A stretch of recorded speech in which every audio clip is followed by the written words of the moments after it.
Hello, AP Bio class. Sorry to be late in getting this up for today. We've been waiting to hear things from the school district.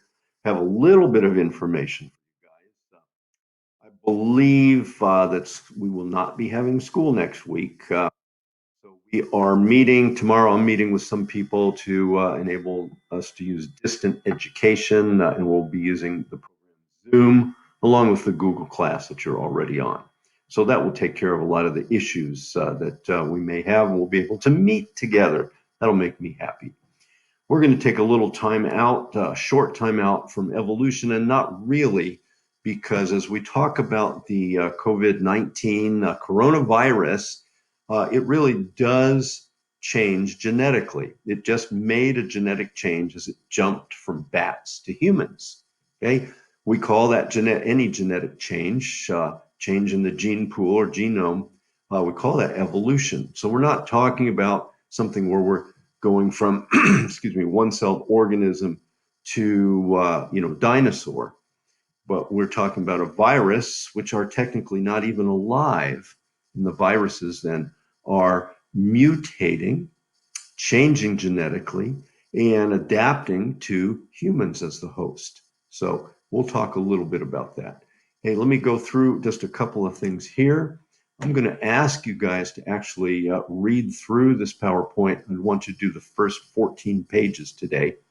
And then, because I want you to be educated, this isn't just pure AP biology, but you need to be the educated ones around your families to be able to talk about this. It's a really good PowerPoint that I'll have up for you. So we're talking about COVID-19 epidemiology in the lymphatic system. Or ironically, why aren't you dead right at this point? Okay, so let's look at some of these things. The whole idea, we're talking about disease. What is a disease? Okay, what is disease? Okay, disease is, in the broadest definition, is abnormal conditions that affect the body. Okay, the body should run normally, and when things are abnormal, then we call that disease. And particularly the kind of disease we're going to be talking about are ones caused by pathogens. Okay, right? Cuts and bruises, mental disorders are also disease, but we want to talk about specifically things called pathogens.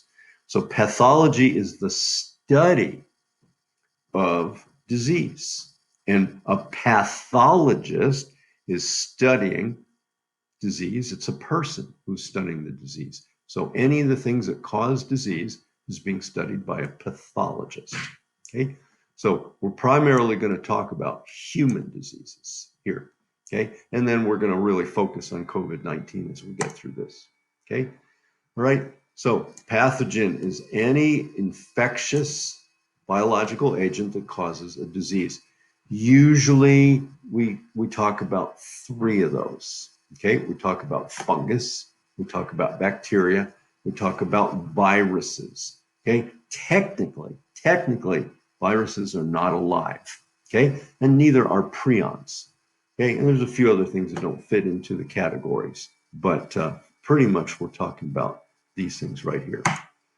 Okay, and then there are three main categories of pathology that pathologists categorize pathogens in, but don't concern yourself with this stuff like this. Obligate pathogens have to have their host to survive, or they'll die otherwise.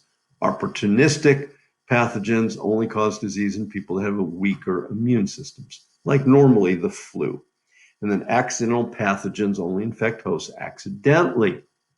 Okay, they have mechanisms to avoid transmission to another host. Okay, but we're talking about an opportunistic pathogen right now, and that is the COVID-19 virus. Okay, right. So bacteria are cells.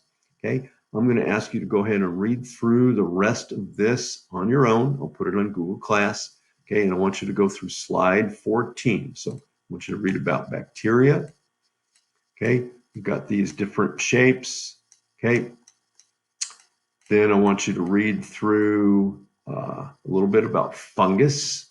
Okay, fungus is very common here in the South because of the humidity, fungal infections. Okay, but where I really want you to head is to viruses. Okay,